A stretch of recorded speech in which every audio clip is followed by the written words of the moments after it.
नवंबर 633 ईस्वी के दूसरे और रमजानुल मुबारक के 12वीं हिजरी के पहले हफ्ते की वो रात बहुत सर्द थी। बनी तगलब की बस्तियों में और फारस की फौज की खैमागाह में जो वसी व अरीज थी, लोग गर्म बिस्तरों में दुबके हुए थे। कोई नहीं बता सकता था कि कौन क्या ख्वाब देख रहा है। ये कहा जा सकता है कि हर एक के जहन पर मुसलमानों की फौज और उसकी दहशत सवार होगी। लोग इसी फौज की बातें करते हुए सोए थे। अचानक बस्तियों के घरों के दरवाजे टूटने लगे, गलियों में घोड़े दौड़ने लगे। मुजाहिदीन ने मकानों से चारपाइयां और लकड़ियां बाहर लाकर जगह जगह उनके ढेर लगाए और आग लगा दी ताकि बस्तियां रोशन हो जाएं। औरतों और बच्चों की चीखों पुकार ने सर्द रात को हिला कर रख दिया। औरतें अपने बच्चों के साथ बाहर आकर एक तरफ खड़ी हो जाएं। ये मुजाहिदीन की ललकार थी जो बार बार सुनाई देती थी। बनी तगलब के आदमी कट रहे थे। खालिद रज़ियल्लाहु अन्हु का हुक्म था कि बूढ़ों, औरतों और बच्चों के सिवा किसी आदमी को जिंदा न रहने दिया जाए। उन लोगों को वो लश्कर बचा सकता था जो थोड़ी ही दूर खैमागाह में पड़ा था। बस्तियों का वावेला लश्कर तक पहुंचा, लेकिन वहां नींद और सर्दी ने सबको बेहोश सा कर रखा था। लश्कर को जगाने के लिए कोई संतरी जिंदा न था। आखिर खैमागाह में कुछ लोग बेदार हो गए। उन्हें इर्द गिर्द की बस्तियों में रोशनी नजर आई, जैसे आग लगी हो। शोर भी सुनाई दिया। वो अभी समझने भी न पाए थे कि ये क्या हो रहा है। वैसी ही हड़बोंग खैमागाह के एक गोशे में बपा हुई, जो आंधी की मानिंद बढ़ती और फैलती गई। कुछ खैमों को आग लग गई। खालिद रज़ियल्लाहु अन्हु के दस्तों ने आतिश परस्तों की फौज को काटना शुरू कर दिया था। ये फौज अब कटने के सिवा कुछ भी नहीं कर सकती थी। दुश्मन के बहुत से सिपाही खैमों में दुबक गए। उन खैमों की रस्सियां मुसलमानों ने काट दी। खैमे सिपाहियों के लिए जाल और फंदे बन गए। मुसलमानों ने उन्हें बर्चियों से खत्म कर दिया। मुसलमानों के नारे और उनकी ललकार बड़ी दहशतनाक थी। मुअर्रिखों ने लिखा है कि मुसलमानों को इतने वसी पैमाने पर शबखून मारने का दूसरा तजर्बा हुआ। अब उन्होंने ये इंतजाम कर दिया कि किसी को भागने ना दिया। बस्तियों और खैमागाह के इर्द गिर्द मुसन्ना बिन हारिसा के घुड़सवार घूम फिर रहे थे। कोई आदमी भाग के जाता नजर आता तो उसके पीछे घोड़ा दौड़ा दिया जाता और बर्छी या तलवार से उसे खत्म कर दिया जाता। अगर कोई औरत भागती नजर आती तो उसे पकड़कर उस जगह पहुंचा देते जहां औरतों और बच्चों को इकट्ठा किया जा रहा था। जूं रात गुजरती जा रही थी, बनी तगलब की बस्तियों में और मदाइन की फौज की खैमागाह में शोरो गोगा और वाबेला कम होता जा रहा था और जख्मियों की करबनाक आवाजें बुलंद होती जा रही थी। मुसलमानों को तबाह बर्बाद करने के लिए जो निकले थे, उनकी लाशें ठंडी हो रही थीं और उनके जख्मी प्यासे मर रहे थे और उनकी बेटियां मुसलमानों के कब्जे में थीं। सुबह तुलू हुई तो उजाले ने बड़ा ही भयानक और इबरतनाक मंजर दिखाया। लाशों के सिवा कुछ नजर नहीं आता था। लाशें खून से नहाई हुई थी। ये फतह ऐसी थी जैसे किसरा के बाजू काट दिए गए हों। खैमागाह और बस्तियां मौत की बस्तियां बन गई थी। जिन घोड़ों पर इन कुफ्फार को नाज था, वो घोड़े वहीं बंधे हुए थे जहां गुज़श्ता शाम उन्हें बांधा गया था। औरतें अलग बैठी रो रही थीं, बच्चे बिलबिला रहे थे। खालिद रज़ियल्लाहु अन्हु ने हुक्म दिया कि सबसे पहले औरतों और बच्चों को खाना दिया जाए। मुजाहिदीन माले गनीमत ला लाकर एक जगह जमा कर रहे थे। सालार अबू लैला के पास एक बहुत ही हसीन लड़की को लाया गया।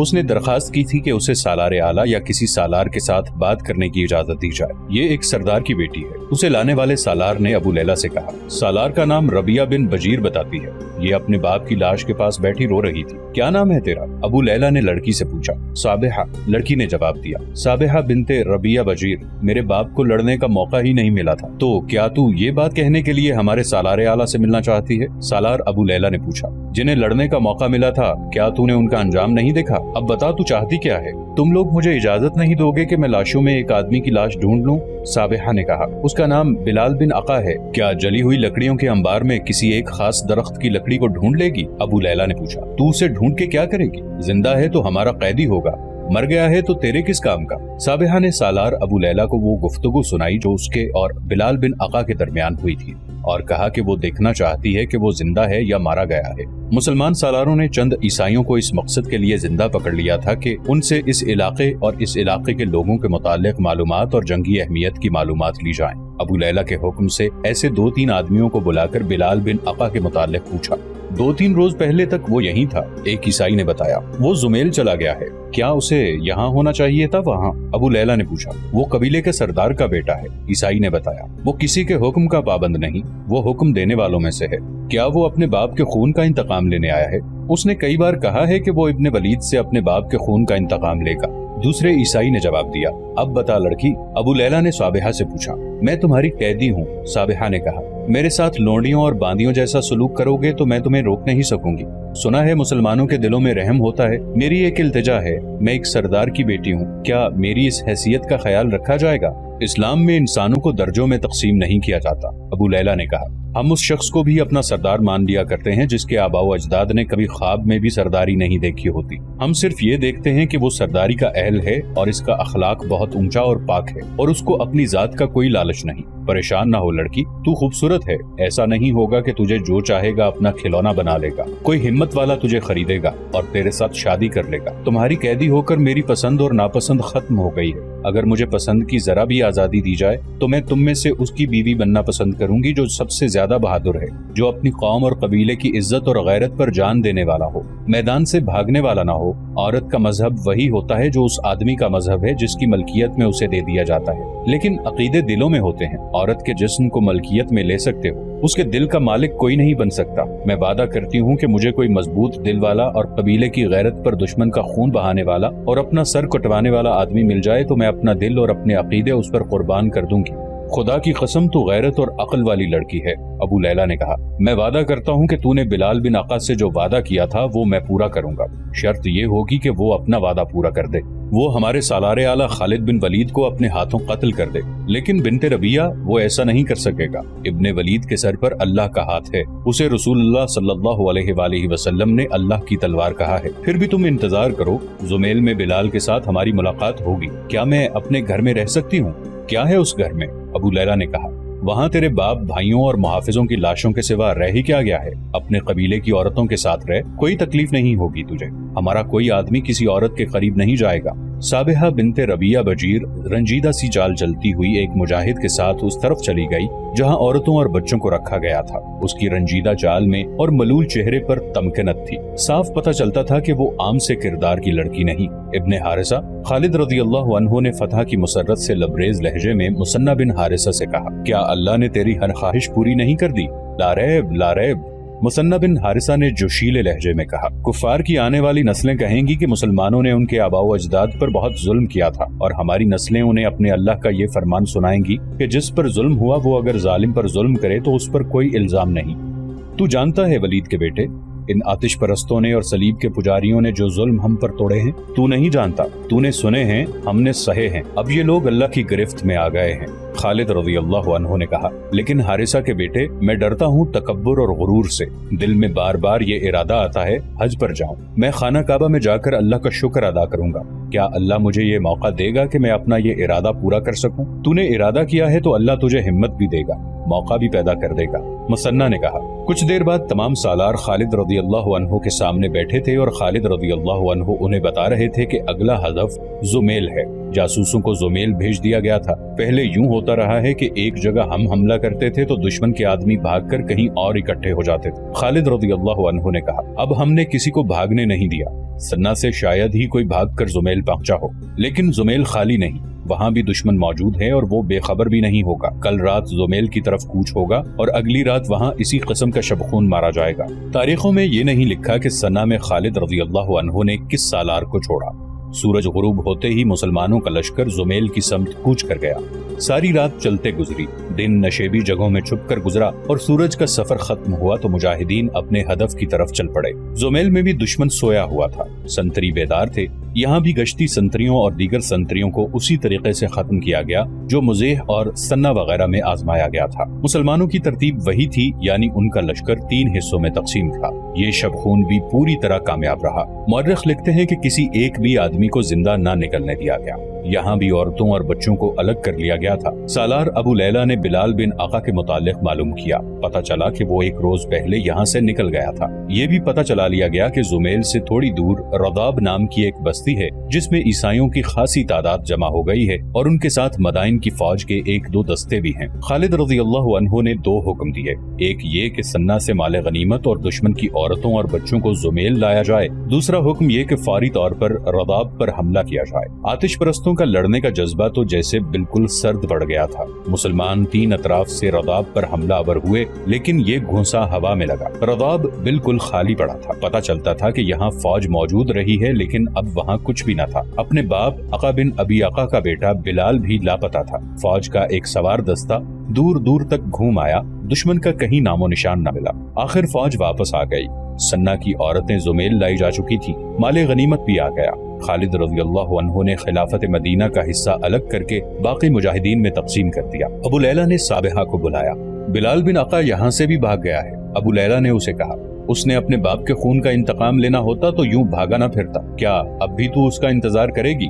میں اپنی مرضی سے تو کچھ بھی نہیں کر سکتی۔ صابحہ نے کہا۔ ابو لیلہ خالد رضی اللہ عنہ سے بات کر چکے تھے۔ مورخ لکھتے ہیں کہ اس لڑکی کی خوبصورتی اور جوانی کو دیکھ کر سب کا خیال یہ تھا کہ خالد رضی اللہ عنہ اس سے شادی کر لیں گے۔ صابحہ کی یہ خواہش بھی پوری ہو سکتی تھی کہ وہ سب سے زیادہ بہادر اور بے خوف آدمی کی بیوی بننا چاہتی ہے، لیکن خالد رضی اللہ عنہ نے کہا کہ مجھ سے زیادہ بہادر موجود ہیں۔ چنانچہ خالد رضی اللہ عنہ نے اس پیغام کے ساتھ مال غنیمت اور عورتیں مدینہ کو روانہ کر دی۔ جو دستہ مال غنیمت کے ساتھ بھیجا گیا اس کے کماندار نعمان بن عوف شیبانی تھے۔ انہوں نے صابحہ کے متعلق مدینہ میں بتایا کہ یہ لڑکی کون ہے، کیسی ہے اور اس کی خواہش کیا ہے۔ مورخوں کے مطابق صابحہ کو حضرت علی رضی اللہ عنہ نے خرید لیا۔ صابحہ نے بخوشی اسلام قبول کر لیا اور حضرت علی رضی اللہ عنہ نے اس کے ساتھ شادی کر لی۔ حضرت علی رضی اللہ عنہ کے صاحبزادے عمر اور صاحبزادی رقبہ صابحہ کے بدن سے پیدا ہوئی تھی۔ مدائن میں کسرا کے محل پہلی کی طرح کھڑے تھے۔ ان کے در و دیوار پر خراش تک نہ آئی تھی۔ ان کا حسن ابھی جوان تھا، لیکن ان پر ایسا تاثر طاری ہو گیا تھا جیسے یہ کھنڈر ہوں۔ ایران کی اب کوئی رقاصہ نظر نہیں آتی تھی۔ رقص و نغمہ کی محفلیں اب سوگوار تھیں۔ یہ وہی محل تھا جہاں سے انسانوں کی موت کے پروانے جاری ہوا کرتے تھے۔ یہاں قواریوں کی عصمتیں لٹتی تھیں۔ رعایا کی حسین بیٹیوں کو زبردستی نچایا جاتا تھا۔ عرب کے جو مسلمان عراق میں آباد ہو گئے تھے انہیں فارس کے شہنشاہوں نے بھیڑ بکریاں بنا دیا تھا۔ عراق فارس کی سلطنت میں شامل تھا۔ مسلمانوں کو آتش پرستوں نے دجلہ اور فرات کے سنگم کے دلدلی علاقے میں رہنے پر مجبور کر دیا تھا۔ ان کی فصل، ان کے خون پسینے کی کمائی اور ان کے مال و اموال پر ان کا کوئی حق نہ تھا۔ حد یہ کہ مسلمانوں کی بیٹیوں، بہنوں اور بیویوں پر بھی ان کا حق نہیں تھا۔ کسرا کا کوئی حاکم کسی بھی مسلمان خاتون کو جب چاہتا زبردستی اپنے ساتھ لے جاتا تھا۔ یہی وہ حالات ہوتے ہیں جو مثنہ بن حارثہ جیسے مجاہدین کو جنم دیا کرتے ہیں۔ مثنہ بن حارثہ کو پکڑ کر قتل کر دینے کا حکم انہی محلات میں سے جاری ہوا تھا، اور اب ان محلات میں یہ خبر پہنچی تھی کہ مدینے کے مسلمانوں کا لشکر فارس کی سرحد میں داخل ہو گیا ہے، تو یہاں سے فرعونوں جیسی آوازیں اٹھی تھیں کہ عرب کے ان بدوؤں کو یہ جرت کیسے ہوئی۔ تھوڑا ہی عرصہ گزرا تھا کہ فرعونوں کے ان محلات میں موت کا سناٹا طاری تھا۔ ان کا کوئی سالار مسلمانوں کے سامنے نہیں ٹھہر سکا تھا۔ نامی گرامی سالار مارے گئے تھے اور جو بچ گئے تھے وہ بھاگے بھاگے پھر رہے تھے۔ مدائن کو بچاؤ۔ اب کسرا کے محلات سے بار بار یہی آواز اٹھتی تھی، مدائن مسلمانوں کا قبرستان بنے گا۔ یہ آواز ہارے ہوئے سالاروں کی تھی۔ وہ مدائن پر حملے کی جرت نہیں کریں گے۔ کیا تم اب بھی اپنے آپ کو دھوکہ دے رہے ہو؟ کسرا کا جانشین کہہ رہا تھا۔ کیا وہ مدائن تک آنے کی جرت نہیں کریں گے جنہوں نے چند دنوں میں 4 میدان اس طرح مار لیے ہیں کہ ہماری تجربہ کار فوج کو ختم کر ڈالا ہے؟ ہماری فوج میں رہ کیا گیا ہے؟ ڈرے ہوئے شکست خوردہ سالار اور اناڑی نوجوان سپاہی۔ کیا کوئی عیسائی زندہ رہ گیا ہے؟ مدائن کو بچاؤ۔ خالد رضی اللہ عنہ کی منزل مدائن ہی تھی۔ مدائن فارس کی شہنشاہی کا دل تھا، لیکن مدائن پر شبخون نہیں مارا جا سکتا تھا۔ خالد رضی اللہ عنہ جانتے تھے کہ مدائن کو بچانے کے لیے کسرا ساری جنگی طاقت داؤ پر لگا دیں گے، اور خالد رضی اللہ عنہ یہ بھی جانتے تھے کہ غیر مسلموں خصوصاً عیسائیوں کے چھوٹے چھوٹے قبیلے ہیں جو کسی لڑائی میں شریک نہیں ہوئے۔ خطرہ تھا کہ آتش پرست ان قبیلوں کو اپنے ساتھ ملا لیں گے اور مدائن کے ارد گرد انسانوں کی بڑی مضبوط دیوار کھڑی ہو جائے گی۔ اس خطرے سے نمٹنے کے لیے ضروری تھا کہ ان قبیلوں کو اپنا وفادار بنا لیا جائے۔ اس مقصد کے لیے خالد رضی اللہ عنہ نے اپنے ایلچی مختلف قبیلوں کے سرداروں سے ملنے کے لیے روانہ کر دیے، صرف یہ دیکھنے کے لیے کہ یہ لوگ سوچتے کیا ہیں اور ان کا رجحان کیا ہے۔ ان قبیلوں پر ہماری داغ بیٹھی ہوئی ہے۔ ایک جاسوس نے خالد رضی اللہ عنہ کو تفصیلی اطلاع دی۔ وہ اپنی عورتوں اور اموال کی وجہ سے پریشان ہیں۔ انہیں کسرا پر بھروسہ نہیں رہا اور وہ نوشیروان عادل کے دور کو یاد کرتے ہیں۔ ایک ایلچی نے آ کر بتایا، وہ مدائن کی خاطر لڑنے پر آمادہ نہیں۔ انہیں معلوم ہو گیا ہے کہ بنی تغلب، نمر اور ایاد جیسے بڑے اور جنگجو قبیلوں کا انجام کیا ہوا ہے۔ وہ اطاعت قبول کرنے کے لیے تیار ہیں۔ ایک اور ایلچی نے بتایا، بشرطے کہ ان کے ساتھ انصاف کیا جائے اور محصولات کے لیے انہیں مفلس اور کنگال نہ کر دیا جائے۔ خدا کی قسم وہ مانگیں گے، ہم انہیں دیں گے۔ खालिद रज़ी अल्लाह अन्हु ने कहा, क्या उन्हें किसी ने बताया नहीं कि हम जमीन पर कब्जा करने और यहाँ के इंसानों को गुलाम बनाने नहीं आए? बुलाओ उनके सब सरदारों को, बुलाओ। एक दो मौर्रिखों ने लिखा है कि खालिद रज़ी अल्लाह अन्हु ने इराक के तूलो अर्ज में जगह जगह हमले करके और शबखून मारकर तमाम कबीलों को अपना मुती बना लिया था। ये सही नहीं। हकीकत यह है कि जो ज्यादातर मौर्रिखों ने बयान की है कि खालिद रज़ी अल्लाह अन्हु ने दोस्ती का हाथ बढ़ाकर इन कबीलों को अपना इत्तेहादी बना लिया था। उनके इताअत कबूल करने में खालिद रज़ी अल्लाह अन्हु की दहशत भी शामिल थी। ये खबर सहरा की आंधी की तरह तमाम तर कबीलों को पहुंच गई थी कि मुसलमानों में कोई ऐसी ताकत है जिसके सामने दुनिया की कोई बड़ी से बड़ी फौज भी ठहर नहीं सकती। ईरानियों के मुतालिक भी उन्हें मालूम हो गया था कि हर मैदान में उन्होंने मुसलमानों से शिकस्त खाई है और ईसाइयों को आगे करके खुद भाग कर आते रहे हैं। उनके अलावा ईरान के बादशाहों और उनके हाकिमों ने उन्हें ज़रख़रीद गुलाम बनाए रखा और उनके हुकूक भी गस्ब किए थे। खालिद रज़ी अल्लाह अन्हु ने उनके साथ दोस्ती के मुआहदे करके उनसे इताअत भी कबूल करवा ली और उन्हीं में से उमाल मुकर्रर करके महसूलात वगैरह की फराहमी का बंदोबस्त करवा दिया। उन्हें मजहबी फराइज की अदायगी में पूरी आज़ादी थी। उन लोगों ने ये भी देख लिया कि मुसलमान उनकी इतनी खूबसूरत औरतों की तरफ आंख उठाकर भी नहीं देखते थे। खालिद रज़ी अल्लाह अन्हु ने उनके साथ मुआहदे में ये भी शामिल कर लिया कि मुसलमान उनकी हिफाजत के जिम्मेदार हैं।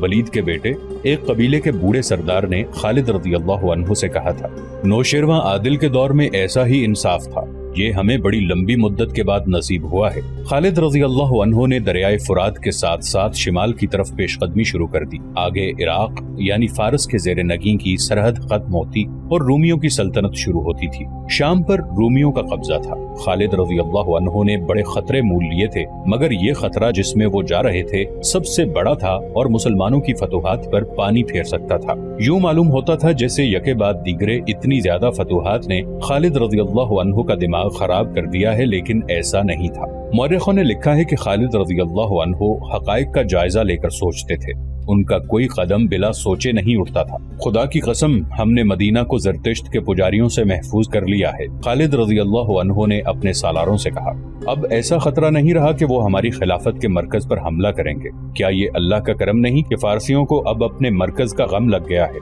सालार कैका ने कहा, वो अब अरब की तरफ देखने से भी डरेंगे, लेकिन सांप अभी मरा नहीं। खालिद रज़ी अल्लाह अन्हु ने कहा, अगर हम यहीं से वापस चले गए तो किस्रा की फौज फिर उठेगी और ये इलाके वापस लेने की कोशिश करेगी जो हमने फारसियों से छीन लिए हैं। हमें उनके रास्ते बंद करने हैं। और मेरे भाइयों, क्या तुम में से किसी ने अभी सोचा नहीं कि आतिश परस्तों के पहलू में रूमी हैं? अगर रूमियों में कुछ अक्ल है तो वो इस सूरत हाल से जो हमने इराक में पैदा कर दी है फायदा उठाएंगे। वो आगे बढ़ेंगे और अगर वो कामयाब हो गए तो अरब के लिए वही खतरा पैदा हो जाएगा जो इससे पहले हमें ज़रतुश्त के पुजारियों से था। खालिद रज़ी अल्लाह अन्हु ने जमीन पर उंगली से लकीरें खींचकर अपने सालारों को बताया कि वो कौन सा रास्ता है जिससे रूमी आ सकते हैं और वो कौन सा मकाम है जिस पर कब्जा करके हम इस रास्ते को बंद कर सकते हैं। वो मकाम फराज था। ये शहर फुरात के मगरबी किनारे पर वाक़े था। वहाँ पर रूमियों और फारसियों की यानी शाम और इराक की सरहदें मिलती थी। इराक के ज्यादातर इलाके पर अब मुसलमान काबिज हो गए थे। यही इलाके खतरे में थे। फराज से खुश्की के रास्ते के अलावा रूमी या फारसी दरियाई रास्ता भी इख्तियार कर सकते थे।